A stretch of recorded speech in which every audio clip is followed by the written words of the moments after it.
warahmatullahi wabarakatuh.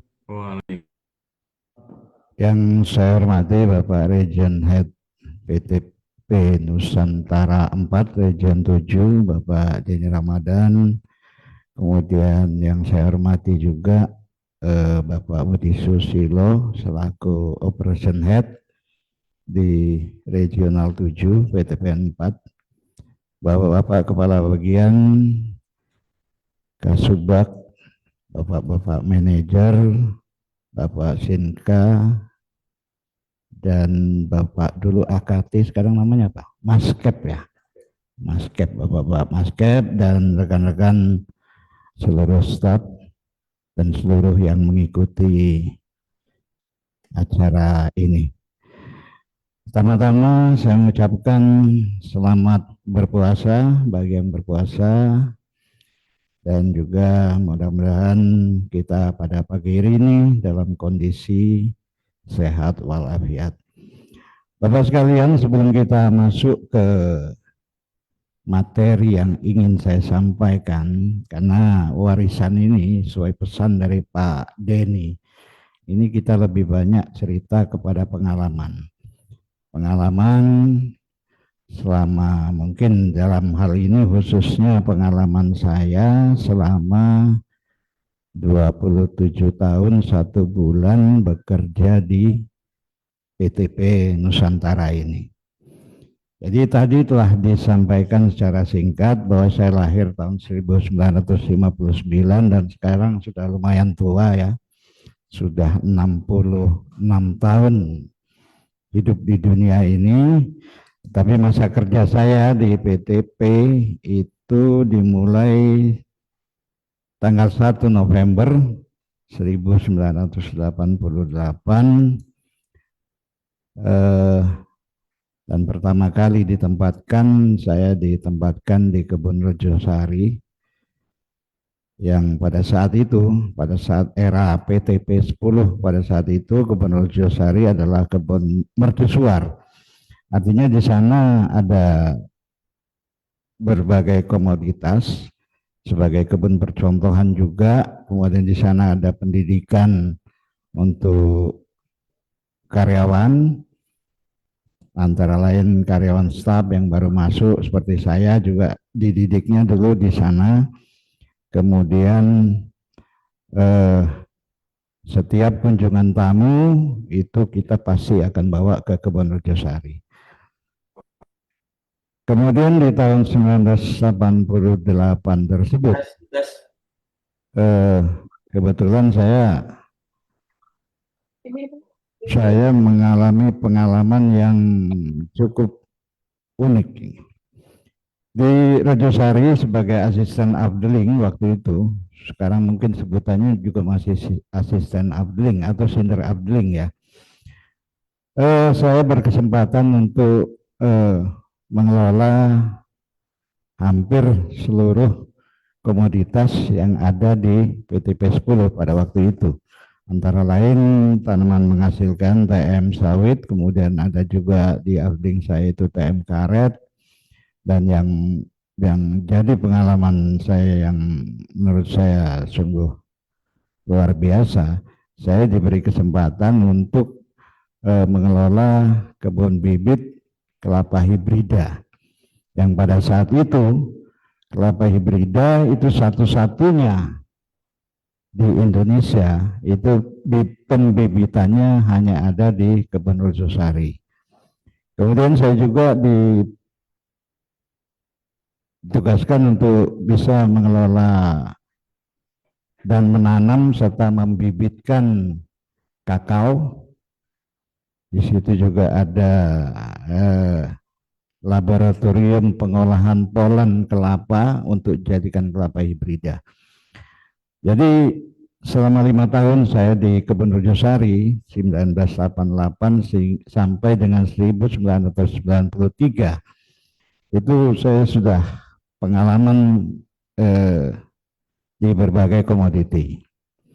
Jadi kemudian di tahun 1993 dari kebun yang cukup baik, cukup bagus, dan cukup nyaman. Saat itu saya dipindahkan ke satu kebun yang pada saat itu merupakan kebun, ya kalau bisa dibilang saat itu momok bagi semua sinder.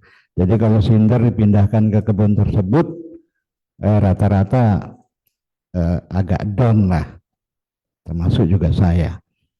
Jadi kebun tersebut adalah PIR 1 atau NES 1 Talangjaya.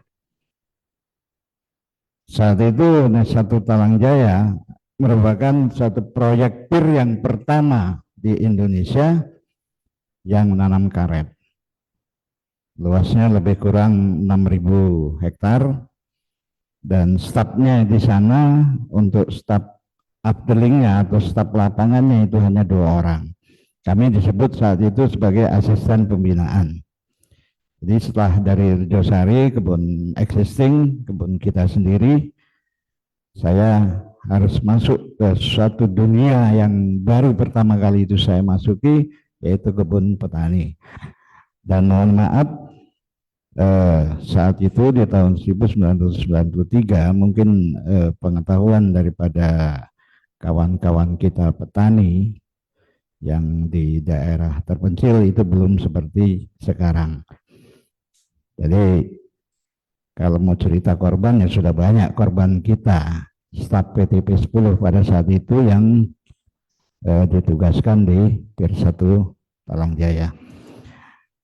Tapi alhamdulillah karena manajer dulu ADM namanya ya, ADM saya waktu itu Bapak Simon Purba, almarhum sekarang, saat itu membuat inovasi baru di Talangjaya tersebut dengan berbagai inovasi, dengan berbagai pendekatan yang saya ambil di situ dari Pak Simon saat itu. Beliau mengajari saya untuk lebih dekat kepada petani. Jadi selama ini kita menganggap bahwa petani itu musuh kita, selalu jual keluar, nggak mau jual ke kita, kemudian selalu mencuri bokar-bokar di kebun inti kita. Tapi oleh Pak Simon saat itu disuruh kita, mari kita mendekat kepada petani. Alhamdulillah dengan pendekatan itu, saat itu Talangjaya setornya ke pabrik tebenan, yang pada saat itu pabrik tebenan mungkin satu hari itu cuma ada dari Talangjaya itu dari Talangjaya itu hanya 1 ton karet kering. Setelah kami lebih kurang 6 bulan di sana, itu bisa mencapai satu hari bisa sampai 50 ton karet kering per hari dari PIR 1 Talangjaya. Setelah 3 tahun saya di Talangjaya, kemudian saya oleh Pak Simon juga itu diistirahatkan, dipindahkan ke kebun inti, kebun tebenan. Di kebun tebenan saya kembali berinteraksi dengan kebun inti kita, kebun existing kita, sehingga bekerja secara normal. 2 tahun di kebun tebenan, saya pun dapat tugas lagi, satu hal yang di luar ekspektasi saya. Pada saat itu telah terjadi penggabungan antara PTP 10 dengan PTP 31. Saat itu PTP 31 itu kebunnya ada 2, Bunga Mayang dan Cinta Manis, mengelola tebu. Jadi saya dari mengelola sawit, mengelola karet, dipindahkan ke kebun Bunga Mayang saat itu, dan harus mempelajari kembali hal-hal yang baru tentang tanaman tebu. Di kebun Bunga Mayang, ya alhamdulillah saya bisa beradaptasi di sana, sehingga secara organisasi saya akhirnya terpilih sebagai ketua cabang SPPN 7 di sana. 3 tahun di Bunga Mayang saya dipindahkan ke kantor direksi sebagai staf tanaman tapi masih tetap urusan tebu. Di kantor direksi 3 tahun, kemudian saya dipindahkan, diangkat, dipromosikan sebagai sinder kepala tanaman di kebun kedaton. Di kebun kedaton hanya 11 bulan saya jalani, dan saya dimutasikan lagi sebagai sinder kepala tanaman di kebun talang sawit. Jadi kembali saya ke ngurusi petani peserta proyek PIR.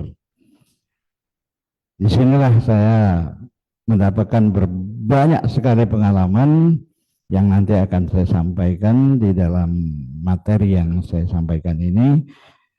Di kebun talang sawit ini adalah perkebunan sawit ya, dan kita punya pabrik di sana.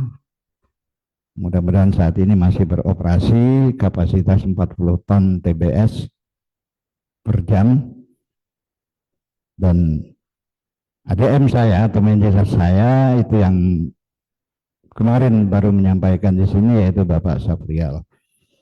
Alhamdulillah saya berdua dengan Bapak Saprial. Dari penerimaan TBS di talang sawit di pabrik kita itu hanya 10 ton TBS per hari. 3 bulan setelah saya di sana dengan Bapak Saprial, akhirnya bisa memasukkan 800 ton TBS per hari. Kiatnya apa? Kiatnya tetap sama seperti yang disampaikan oleh Pak Simon pada saya di Talang Jaya. Mari kita dekati petani. Makanya kemarin pada saat ekspedisi Ramadan di N4 di gedung pertemuan kantor regional, saya sempat dengar bahwa di kebun bakery saat ini hanya mengolah 2 hari dalam seminggu. Saya pikir mungkin ada beberapa pengalaman kita, pengalaman kami dari Purnakarya yang mungkin bisa ditularkan, tapi sesuai dengan pesan Pak Budi tadi, kita nunggu untuk kita bisa offline. Kalau istilahnya dulu zaman masih pakai pesawat CB, itu istilahnya kopi darat kan. Jadi kopi darat ini masih penting menurut saya, walaupun semua ini sudah dengan digitalisasi. Jadi kembali kepada cerita saya tadi, dari 10 sampai 30 ton TBS per hari kita bisa memasukkan di pabrik talang sawit itu per hari bisa sampai 700 atau 800 ton. Artinya kapasitas pabrik untuk 2 hari itu masih bisa tercukupi.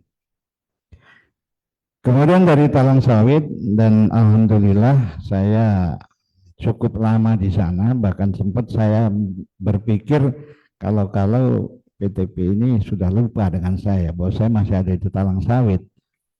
Saya hampir lebih kurang 7 atau 8 tahun di talang sawit. Kemudian dari sana baru dipindahkan ke sebagai Sinka tanaman Tulung Buyut. Di Tulung Buyut lebih kurang 2 tahun 3 bulan saya dipromosikan sebagai manajer pabrik karet Batu Raja. Itu suatu hal yang baru lagi. Saya orang tanaman harus megang pabrik yang notabene nggak punya kebun. Kebun Batu Raja itu kan kita tidak punya kebun inti. Kita hanya punya kebunnya petani yang ya seperti halnya proyek-proyek kita yang lain, bahwa petani kita itu nggak tahu kenapa kok lebih senangnya kirimnya ke remiling yang di Palembang. Jadi setelah lebih kurang saya hanya 1 tahun di pabrik bunga Batu Raja, pabrik karet, dan saya kemudian dipindahkan sebagai kepala bidang tanaman di distrik Bengkulu. Jadi kalau mungkin rekan-rekan ini belum tahu. Dulu namanya asisten GM, jadi asisten distrik. Kemudian dirubah namanya kembali menjadi kepala bidang tanaman. Jadi asisten GM bidang tanaman. Nah, sekarang distrik sudah tidak ada lagi dan saya mengakhiri tugas saya di PTP N7 itu tanggal 1 Desember tahun 2015, jadi sudah 11 tahun yang lalu. Baik Bapak-Bapak sekalian, adik-adikku yang di lapangan, sebetulnya apa yang ingin saya sampaikan ini lebih mengarah kepada bagaimana seorang sinder tanaman terutama di dalam pengelolaan kebunnya. Jadi kalau kita bicara perkebunan, itu dalam konotasi kita itu adalah hal-hal yang tradisional, kemudian kerjanya statis dan lebih banyak kepada kerja fisik. Sehingga mengelola perkebunan itu tidak terlalu sulit sebetulnya, yaitu hanya keteraturan, kedisiplinan, kemudian rotasi, pengulangan, ketekunan kita, disiplin, kepedulian kita terhadap tanaman, dan yang paling penting yang mungkin perlu saya berikan catatan khusus atau kita garis bawahi, bahwa mengelola perkebunan itu juga mengelola masyarakat kebun. Lanjut.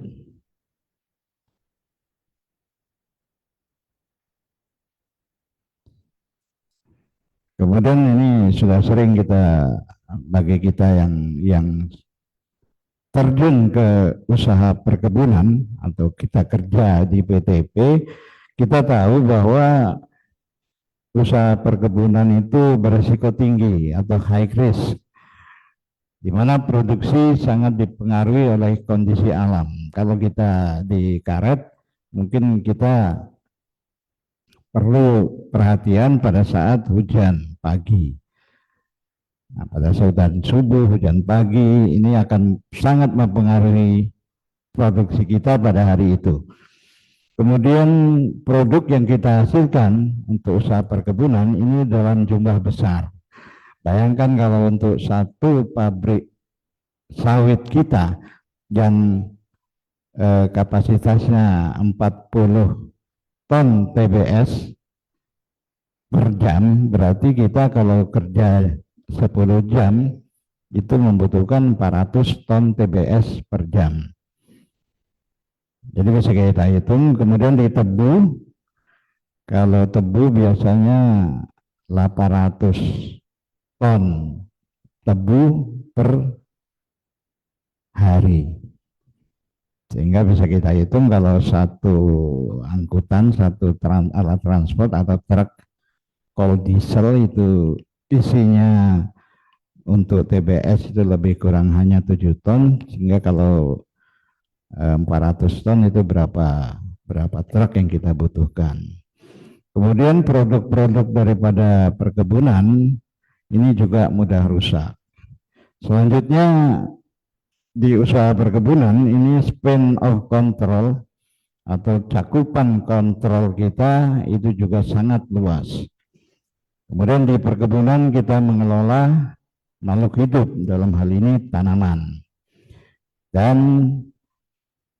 di perkebunan tanaman itu pasti monoculture, artinya tanaman hanya satu jenis dalam luasan yang luas. Sehingga kemarin pada saat ada banjir bandang di daerah Sumatera Utara, pohon sawit kita pun jadi sedikit kambing hitam juga ya, katanya pohon sawit tidak bisa menyimpan air. Lanjut. Kemudian perbedaan, ini juga masih teori kita. Kita bicara teori perbedaan pengelolaan perkebunan dengan sektor usaha. Kalau kita mengelola perkebunan, kita juga akan mengelola masyarakat. Masyarakat yang mana? Masyarakat yang karyawan dan keluarganya bertempat di emplasemen. Sementara emplasemen kita sendiri saat ini sudah menjadi bagian dalam pemerintahan desa. Sudah masuk di dalam mungkin sebagai satu RT atau satu RW, dan keluarga karyawan kita juga berinteraksi dengan masyarakat sekitar kebun. Saya belum tahu kondisi sekarang. Kalau zaman saya dulu, apa boleh buat ini terpaksa ngomong zaman saya dulu. Zaman kami dulu, terutama saya tahun 1988 itu emplasemen kita itu masih penuh. Masih penuh dengan karyawan kita dan keluarganya juga tinggal di sana. Sehingga keterlibatan emplasemen kita dengan pemerintahan, minimal pemerintahan desa itu sangat kuat. Karena karyawan kita juga berinteraksi dengan masyarakat sekitar kebun. Tapi menjelang sekitar tahun 2000-an itu saya lihat emplasemen kita sudah mulai dikosongkan. Artinya begini, dengan kemajuan, dengan peningkatan kesejahteraan karyawan kita, akhirnya mereka bisa memberi tanah di luar kebun kita, akhirnya mereka bisa membangun rumah, sehingga keluarganya dan anak-anaknya bersekolah itu bisa dekat dengan rumahnya. Dan ini sebetulnya di satu sisi ini adalah kemajuan kita, bahwa kita berhasil mensejahterakan karyawan kita. Tetapi di sisi yang lain, emplasemen kita ini menjadi kosong dan akhirnya diisi oleh karyawan-karyawan lepas. Nah, ini merupakan problem tersendiri juga bagi kita nantinya. Kemudian perbedaan kepentingan antara masyarakat di emplasemen dengan masyarakat sekitar kebun itu kadang-kadang menimbulkan gesekan-gesekan. Ini terutama ini ya pada saat pilkada, mungkin pilkades, yang merupakan dinamika dalam kehidupan kita di kebun. Silakan dilanjut. Bapak sekalian, Bapak dan Ibu sekalian, pola pekerjaan di kebun yang merupakan praktek pengulangan berpuluh-puluh tahun itu akhirnya membentuk pola pekerjaan yang spesifik, yang baku, yang kemudian menjadi tradisi atau budaya. Sehingga terciptalah apa yang selama ini kita namakan sebagai budaya planters. Saya pikir nggak perlu ya, ini nilai norma perilaku dan kebiasaan yang diyakini bersama oleh masyarakat kebun dan menjadi pedoman dalam pengelolaan perkebunan. Ini hanya definisi daripada budaya planters. Tapi kita sudah bisa memahami bahwa budaya itu terbentuk dari praktek pengulangan pekerjaan kita berpuluh-puluh tahun, akhirnya membentuk pola pekerjaan yang spesifik. Itu namanya budaya planter. Silakan. Kita masuk ke dalam budaya planter, apa-apa yang harus kita pahami seandainya kita jadi pekerja yang di kebun. Jadi terutama buat adik-adikku yang sekarang masih di kebun, jika Anda saat masuk ke PT Perkebunan Nusantara ini berpikir bahwa akan bekerja di kantor regional atau kantor direksi, Anda harus mempelajari budaya planter ini. Jadi tidak semua, kalau kami dulu yang angkatan 88 itu berjumlah lebih kurang 30 orang ya. itu memang sudah sadar, karena waktu itu dari segi umur kami ini sudah lama, sudah tua, sekolahnya sudah tua, sehingga pada saat masuk di PTP itu rata-rata sudah berumur 27, 28, bahkan ada yang sudah berumur 30 tahun dibandingkan dengan adik-adik sekarang ya. Pada saat lulus dari S1 kemudian bekerja di PTP ini masih berkisaran 22, 24. Jadi kembali, apabila kita sudah mendaftar, apalagi kita S1-nya bidang pertanian, bidang perkebunan ya. Jika itu maka kita harus sudah siap bahwa kita tidak hanya harus bekerja di kota, tidak harus bekerja di kantor regional, kantor direksi, kantor HU dan sebagainya. Untuk itu saya ingin coba paparkan sebetulnya apa sih budaya planters itu. Budaya planters yang pertama adalah budaya jujur dan bertanggung jawab. Kita harus berbicara dengan data, kita harus melaporkan sesuai fakta, tidak memanipulasi data, tidak memanipulasi material, laporkan segala kejadian dan masalah di lapangan apa adanya. Gimana kondisi serangan hama penyakit? Gimana panen? Apakah panen hari ini tembus atau tidak? Saat saya menjadi Sinder Abling, saya juga sama dengan adik-adikku sekalian ya, merasakan bahwa pekerjaan ini adalah pekerjaan yang ngeri-ngeri sedap juga ya. Pulang dari kantor Abdeling itu paling tidak untuk kebun sawit ini paling tidak jam 4 atau jam 5, bahkan bisa lebih sore. Kenapa? Karena kita meminta data, meminta laporan hari itu, terutama yang dari panen ya, dari mandor-mandor panen ini kita wajibkan sebelum pulang ke rumah mereka harus datang ke kantor Abdeling untuk melaporkan apa yang dilaporkan. Panen hari ini produksinya berapa TBS, berapa brondolan, dan lokasi TPH, tempat pengumpulan hasil itu di mana saja, apakah panen hari ini tembus, kemudian jika tidak tembus apa yang akan dilakukan, dan yang lebih penting, seorang mandor panen sawit itu pada saat dia panen di hari Senin misalnya, dia harus berkesempatan untuk masuk ke areal panen yang hari Selasa.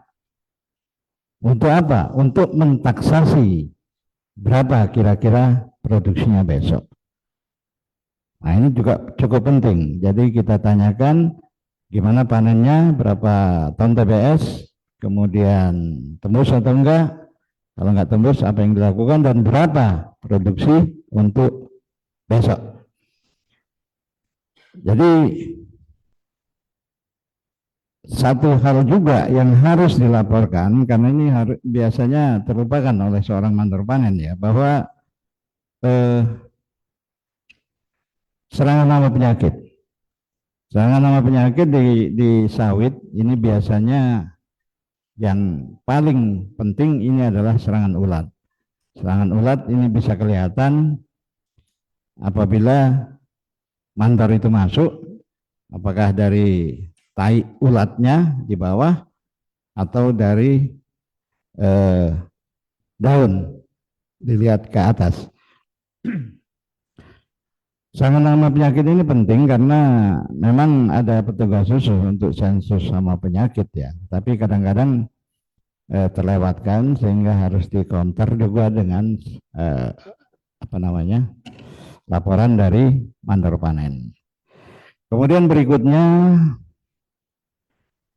sebagai Sinder Abdeling atau asisten Abdeling, ini kita harus menjadi pemimpin bukan menjadi pejabat.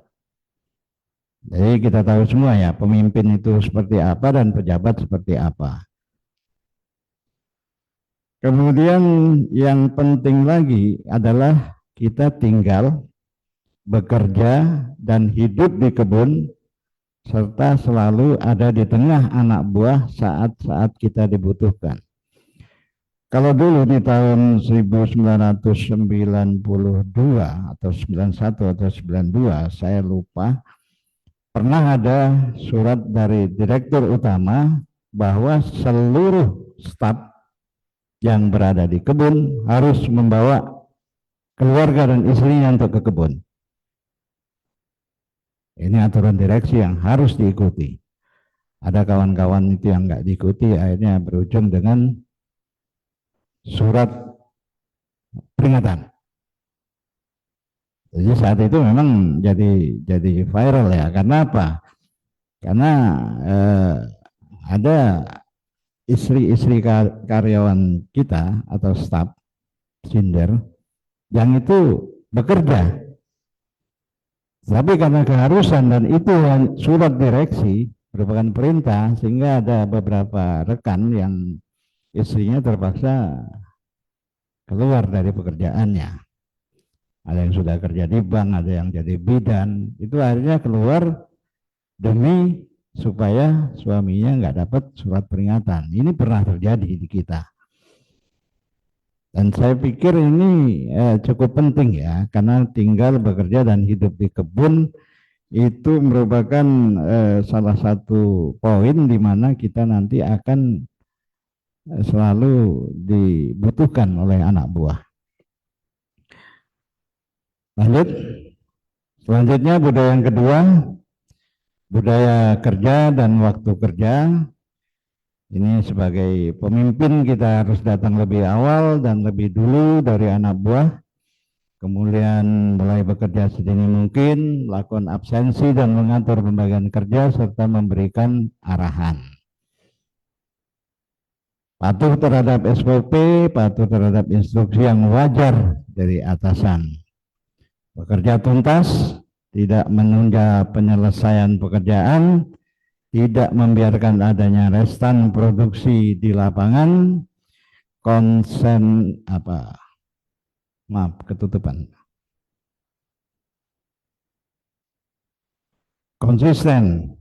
dan memegang teguh prinsip, melakukan review secara periodik, mengevaluasi hasil kerja, dan membuat rencana tindak lanjut secara harian. Ini nggak perlu dijelaskan, ini sudah harus kita pahami.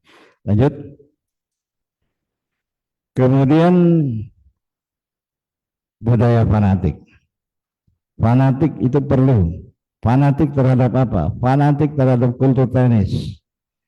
Kita harus kuasai teknis budidaya tanaman serta tidak membiarkan tanaman tidak terawat. Jadi kita harus fanatik betul, fanatik terhadap target. Bagaimana penyebaran target harian, bagaimana mingguan, dan bagaimana bulanan. Fanatik terhadap norma kerja. Walaupun saat ini mungkin norma-norma kerja, terutama pemeliharaan ya, ini lebih banyak kita serahkan kepada para kontraktor, tetapi kita juga harus menguasai norma. Kenapa? Karena dengan norma itulah kita bisa memperkirakan berapa sih biayanya jika ini pekerjaan weeding misalnya, pembersihan tanaman berkayu. Biasanya kita sekarang, ya bukan kita, saya juga pada saat-saat akhir di PTP, setelah menjelang pensiun, setelah kerjaan di lapangan ini kita serahkan pada kontraktor, itu kita jadi lupa terhadap norma kerja. Norma kerja itu maksudnya begini, untuk weeding pada kondisi P1, P2 atau P3 atau P4, yang mana ini didominasi oleh banyaknya tanaman guna, itu normanya itu ada. Misalnya untuk satu areal yang TBM terutama ya, kalau TM ini biasanya bawahnya itu sudah bersih karena kanopi tanaman sudah nutup. Tapi apabila di TBM ini ada kriteria P1 misalnya kita gunakan 2 HK per hektar, kemudian P2 kita gunakan 3 HK dan seterusnya. Dan itu saya masih simpen itu, ada norma-norma kerja. Nah, jika memang ada yang membutuhkan silakan kontak saya, nanti saya kasih. Nah ini supaya apa? Kita bisa menetapkan basis boron atau dasar norma kerja. Sehingga kita harus menguasai rotasi pekerjaan. Kemudian kita juga harus bisa menetapkan norma baru. Norma baru ini kenapa? Karena ada instruksi atau kebutuhan atau ada kebijakan dari perusahaan sehingga kita harus menetapkan norma baru dan melakukan kalibrasi. Kemudian yang selanjutnya, fanatik kita harus terhadap rotasi kerja.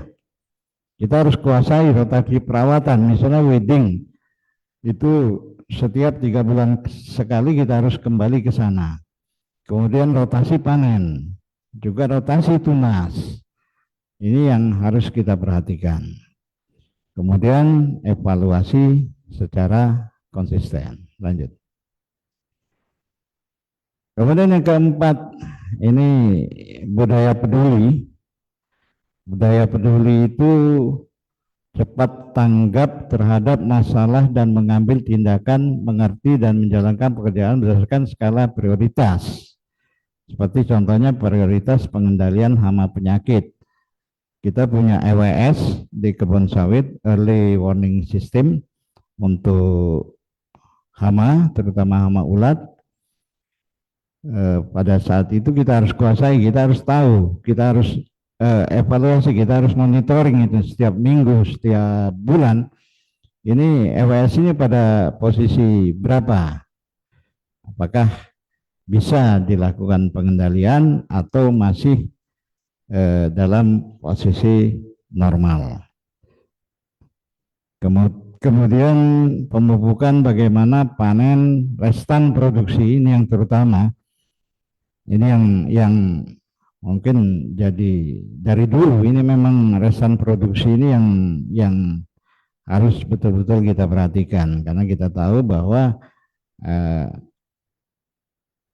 resistensi daripada TBS ini kan hanya 24 jam. Kalau dulu yang namanya ADM itu disingkat biasanya itu asal datang marah. Jadi ADM zaman dulu itu kalau datang ke kebun ngelihat kerja kita itu pasti marah. Sehingga kita punya singkatan untuk ADM dan ADM-nya nggak tahu, kalau ADM-nya tahu tambah marah dia. Terutama beliau para manajer saat itu betul-betul konsisten pada restan produksi. Jadi laporan buah sisa, kalau dulu namanya laporan buah sisa, dan kita harus melaporkan apa adanya. Kadang-kadang ada kawan-kawan yang nutup-nutupi, tapi ada ketahuan juga. Jadi memang ini hal yang penting dan sampai sekarang saya pikir ini masih merupakan hal yang penting. Kemudian meminimalisir losis. Apalagi ditambah sekarang apabila ada restan produksi maka buah juga rawan untuk dibawa oleh orang-orang yang tidak bertanggung jawab. Kemudian budaya peduli ini juga adalah antisipasi yang kuat terhadap masalah yang akan timbul. Kita harus memahami siklus produksi. Kapan ada peak noun? Apakah tahun ini ada peak noun? Mempelajari siklus iklim. Kita juga harus melihat atau memonitor dari BMKG mungkin. Mempersiapkan alat dan orang untuk mengantisipasi apabila ada perubahan iklim yang tiba-tiba. Lanjut. Budaya kontrol, menguasai wilayah dan personil serta aspek teknis yang menjadi tanggung jawabnya, menguasai peta afdeling. Mudah-mudahan sampai dengan sekarang nih di kantor afdeling ini masih ada peta afdeling per blok, yang mana di peta itu kita jika kita mengadakan rapat dengan mandor-mandor, ini peta inilah yang jadi pokok utama kita. Karena di peta itu nanti akan tergambar di mana produksi saat ini sedang panen produksi, di mana perawatan dan peta upgrading ini diharapkan per blok. Dan juga kita harus mengenali karyawan, mengetahui gejala awal penyimpangan pertumbuhan tanaman, mengetahui mana yang salah dan mana yang benar, lakukan perbaikan dan memberikan contoh agar tidak terulang kembali kesalahan yang sama. Selanjutnya, budaya kontrol ini menggunakan sebagian besar waktunya untuk cek proses kerja di lapangan. Kontrol lapangan blok per blok, mencatat semua penyimpangan terhadap norma. Dan yang berikutnya adalah berani dan tegas memberikan sanksi terhadap pelanggaran. Bisa marah jika menjumpai kesalahan. Kemudian berani menghadapi bawahan dan tegas memberikan sanksi yang adil dan tepat. Lanjut.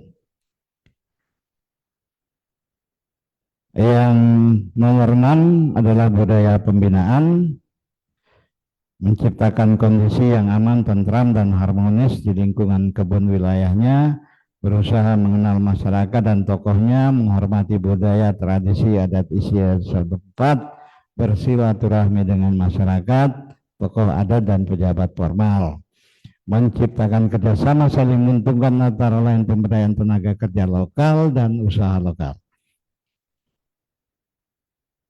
Jadi ini yang mungkin yang sering terlupakan oleh kita, terutama untuk kawan-kawan kita, adik-adik kita yang saat ini lebih kepada digitalisasi.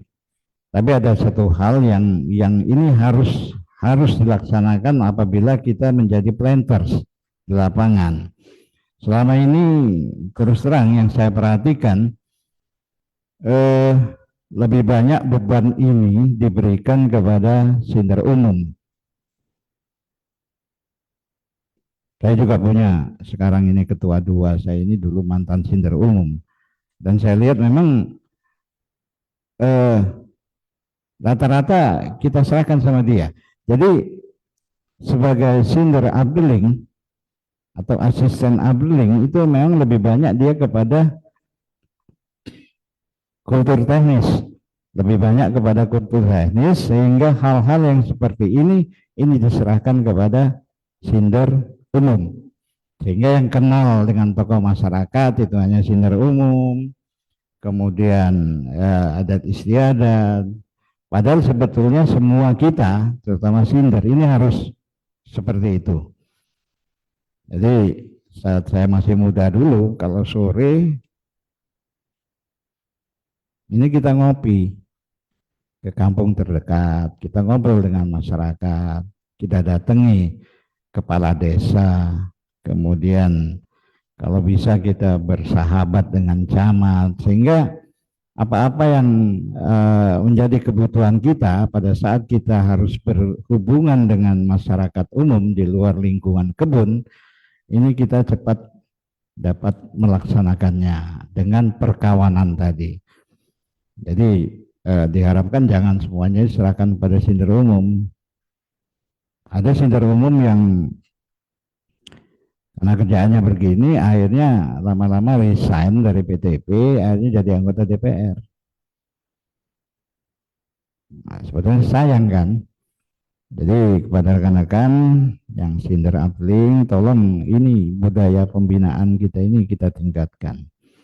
Kemudian kita harus meningkatkan kemampuan kerja karyawan juga.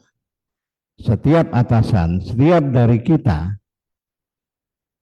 adalah guru bagi anak buahnya, guru bagi karyawannya. Kita harus melakukan coaching, kita harus melakukan counseling terhadap bawahannya. Lanjut. Yang terakhir, ini adalah budaya Korsa. Kita harus bangga sebagai karyawan PT PN 4 Regional 7. Kita harus bangga menggunakan pakaian seragam dan perlengkapan kerja sesuai komoditasnya serta atribut perusahaan. Ini saya ceritakan lagi, pernah di tahun 90-an lah, 91, 92. Salah seorang dirut PTP 10 pada waktu itu, dia setiap ke lapangan itu setiap asisten, setiap sinder dipanggil dan dicek, kamu bawa apa aja. Kalau dia sinder sawit, sinder karet, dia sinder karet itu yang pertama harus bawa alat sadap, kemudian bawa jarum tusuk untuk mengetahui kedalaman sadapan, dia harus bawa busur untuk mengetahui kemiringan sadapan, dan dia harus bawa pensil yang biasa dipakai sama tukang jahit ya, yang merah sama biru. Jadi dia harus menandai apabila dia ngecek ke lapangan, seorang sinder loh ya, bukan mandor besar, bukan mandor, tapi sinder, asisten, itu harus tahu itu, harus bawa alat-alat itu, dan dia harus langsung memberikan teguran kepada penyadap apabila menemukan penyimpangan dari pelaksanaan sadapannya. Sehingga saya nggak tahu kapan mulainya, tapi saya sebelum pensiun pun saya sudah merasakan bahwa sinder-sinder karet kita udah nggak bawa gituan lagi, udah serahkan semuanya kepada mandor. Nah ini kita harus bangga. Pada saat itu dirut itu akan marah besar kalau asisten itu tidak bawa salah satu daripada alat yang harus dibawa. Kalau sinder sawit emang nggak bawa apa-apa sih. Kalau bawa ekrek kan berat juga ya. Kemudian budaya Korsa kita selalu ingin menjadi yang terbaik, selalu melakukan benchmarking ke adling orang lain, dan kita harus malu jika kebun kita kalah dengan kebun rekan kita. Lanjut. Baik, ini mungkin yang terakhir ya, yang ingin saya sampaikan, bahwa kata kuncinya jika kita sebagai sinder di lapangan, terutama di kebun, itu adalah evaluasi, dan evaluasi. Jadi beda dengan Pak Jokowi dulu ya, kerja, dan kerja. Tapi sekarang kita evaluasi, dan evaluasi. Untuk bisa mengevaluasi, kita harus tahu norma-norma pekerjaan. Jadi kita harus tahu teorinya. Kemudian untuk bisa mengevaluasi, kita harus punya alat yang lain. Apa itu? Peta afdeling kita harus punya. Topografi, apalagi sekarang bisa dengan Google ya. Saya pernah lihat itu, kita bisa melihat topografi wilayah kita.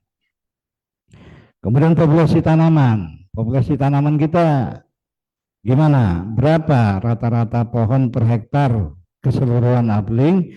Kemudian berapa rata-rata pohon per hektar per field kalau di karet? Kalau di sawit mungkin berapa populasi tanaman per blok? Kemudian hama penyakit bagaimana? Tenaga pemanen kita cukup atau enggak? Dan kaitannya dengan taksasi produksi. Taksasi produksi kita bulan ini, hari ini, semester ini bagaimana? Sensus buah kita jalan atau enggak? Dan kaitannya dengan RKAP dan RKO. Ini kita sebut dengan penguasaan lapangan. Jadi semua itu tadi yang saya sampaikan itu merupakan penguasaan lapangan kita ditambah dengan teoritis, artinya norma-norma pekerjaan, sehingga insya Allah kita akan menemukan inovasi baru. Jadi lanjut, Bapak sekalian, saya lupa ini dulu salah seorang direksi pernah mengatakan ini, bahwa keberhasilan seorang asisten adalah seberapa jauh dia melangkah menyusuri pohon demi pohon, baris demi baris, blok demi blok di afdelingnya. Kemudian saya mencatat apa yang disampaikan oleh Region Head Regional 7, Bapak Denny Ramadan, tanggal 5 Februari tahun 2026 baru kemarin, pada saat pembukaan Zoom meeting ini yang pertama, Pak Denny mengatakan bahwa seorang planter kelapa sawit di era digital saat ini mengalami transformasi fundamental dari manajemen konvensional berbasis manual menjadi smart planters yang berbasis data, presisi, dan berkelanjutan. Namun, menurut Pak Denny, tetap harus menguasai lapangan, afdeling atau kebunnya, dan tentu saja harus paham teori. Digitalisasi hanya sarana untuk membantu kecepatan atau speed dalam informasi data dan monitoring yang akurat untuk mempercepat pengambilan keputusan. Ini disampaikan oleh Region Head Pak Denny. Ini tanggal 5 Februari 2026 pukul 14.00 kalau nggak salah. Demikian bisa saya sampaikan, dan judul pahami teori kuasai lapangan itu saya dapatkan dari mantan Direktur Produksi PTPN 7 tahun 2013 kalau nggak salah, Bapak Insinyur M. Nasir. Beliau mengatakan untuk menjadi seorang planters itu harus memahami teori dan menguasai lapangan. Terima kasih, saya akhiri. Wabillahi taufiq wal hidayah. Wassalamualaikum warahmatullahi wabarakatuh.